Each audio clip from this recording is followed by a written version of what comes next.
Hello and welcome to Late with Tourmaline. My name is Tourmaline, pronouns are she, her.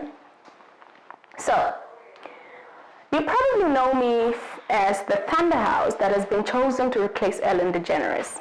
I'm kidding, I'm just kidding. That is not how you know me. Am I though? Am I kidding? I'm kidding, I'm not. But just in case, Ellen, call me. Anyway, we're so excited to start the show off. This is our first ever episode, and I'm super thrilled to start this new journey. Now, as a millennial Gen Z, because that's what we're calling people born in 96, we're not old enough to be millennial, but not young enough to be Gen Z, so we're millennial Gen Z. I like that. I should coin that term. Anyway, as a millennial Gen Z, there's only one way for me to introduce myself, and that is through a TikTok. Yo, what's up? New trend, new friends, here we go. My pronouns and my favorite song. Some food I like and a book I love. This is my favorite film, and this is my place. Well, now that you know 5 things about me, I think that's sufficient for now, right? We'll get to know each other as the show goes.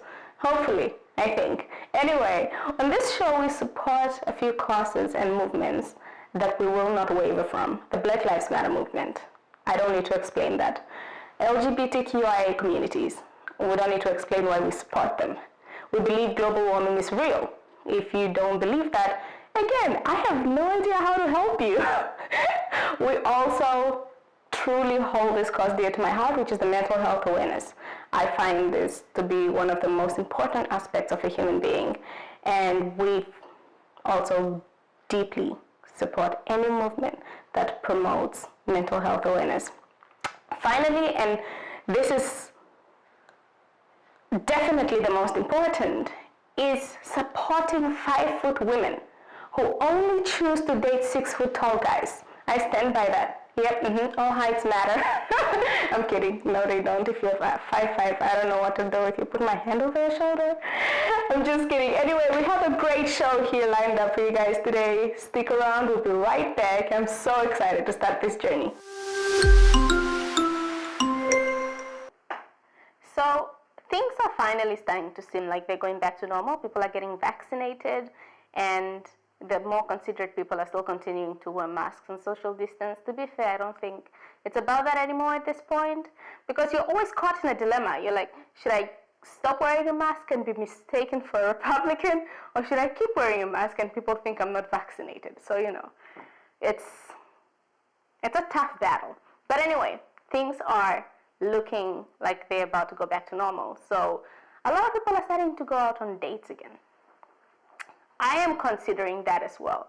But there are interesting dates. I've had quite a few, and they are oof.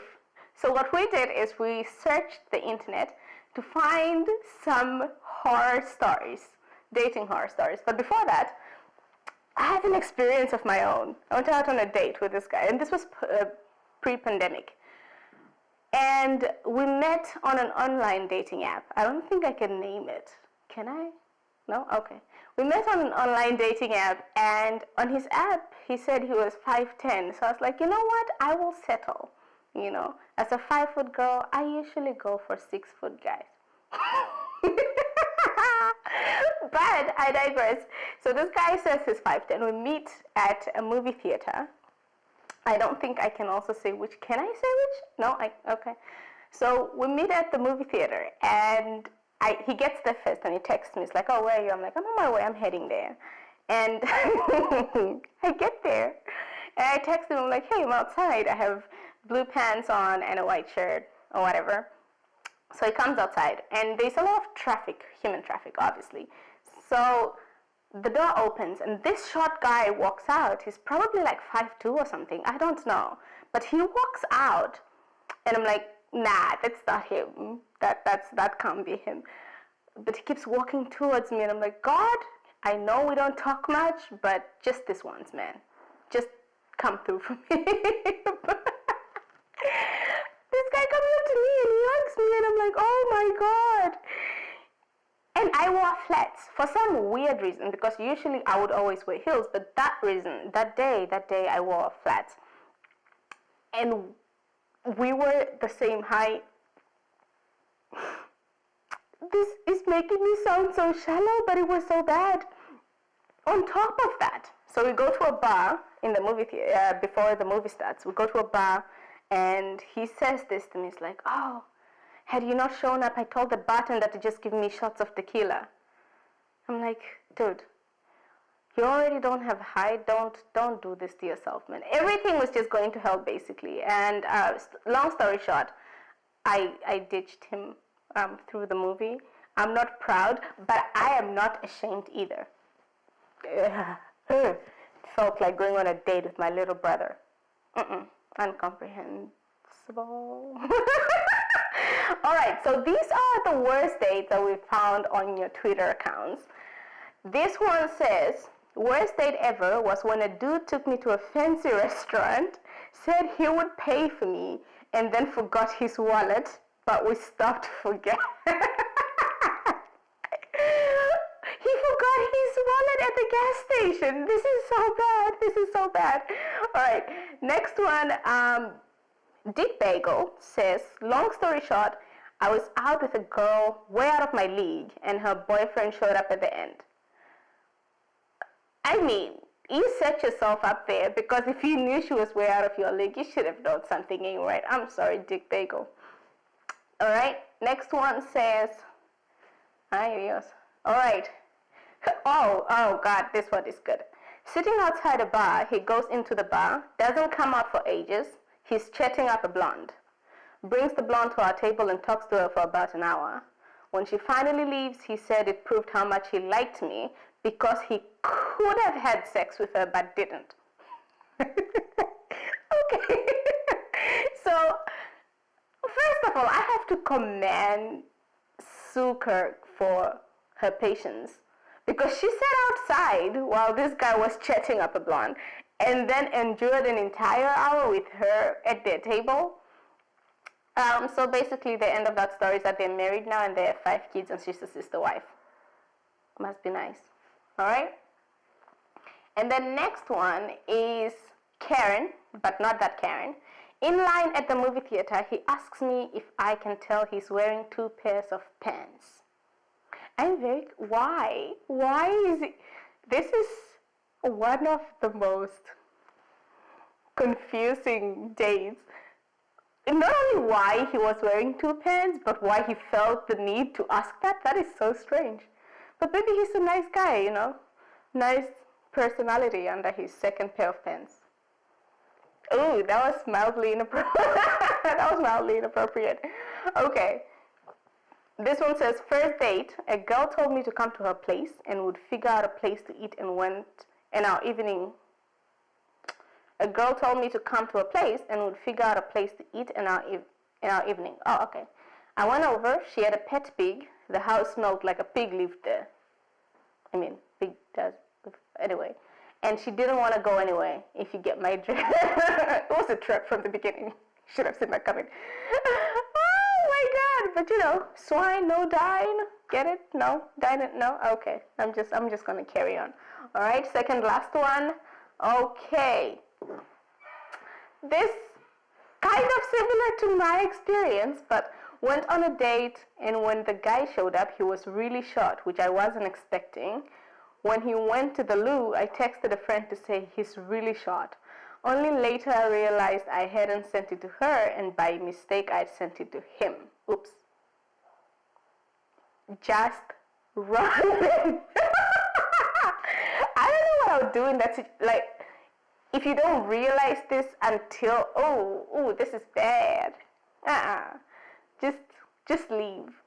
That sounds cold. That sounds mean, but I can't. No, guys. All right, last one. I once went out with a guy who asked me to cut up his steak for him like mommy does. He was 24. Okay, so later we came to find out that Sarah was not in fact on a date and was babysitting this guy.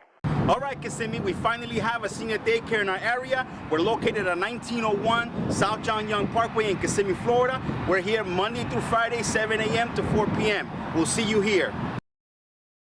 So recently someone asked me what I'd accomplished during 2020, and this question took me aback, and I'm realizing that we're going to have to listen to this question a lot now that things are seemingly going back to normal. A lot of people accomplish stuff. They started businesses that are now thriving. They learned new skills and crafts and languages. Some people graduated, and I could not be any happier for these people. But if someone asks you what you had accomplished and you feel uneasy, that's normal, because this is what you accomplished in 2020. You lived through a worldwide pandemic that took the lives of millions of people, left even more unsure and uncertain of their futures, left people homeless. You lived through that. You lived through the mental breakdowns and the ramifications of being isolated because you were human enough to social distance, to not go out, to care about your health and the health of those around you. You lived through that. You lived through a revolution around the world where everybody stood up and said they were tired of the inequities that they had been facing over the years. You stood at the front lines of those fights. You could have been at the protests, or you did it on your phone. Point is, you lived through that. You lived through the disastrous climate change, from the fires in Australia to the horrible storms that took homes from people. You lived through that. You lived your life through Zoom in 2020, from class to work. You had to do everything online, which was just the worst. But you managed to live through that.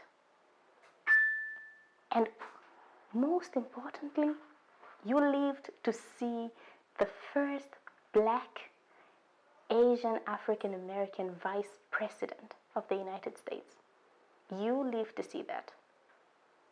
All of this through a pandemic. Oh, and for the United States, you lived to see an insurrection.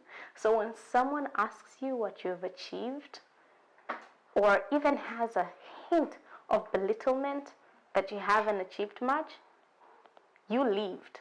And that is the greatest accomplishment that anyone could have had the past year. So, if someone asks you that and you feel like you don't know what to say, just tell them that you lived. And there's no way we can ever put that on a pedestal with anything else. And that was the end of the show. We'll see you again next week. Thank you so much for joining us.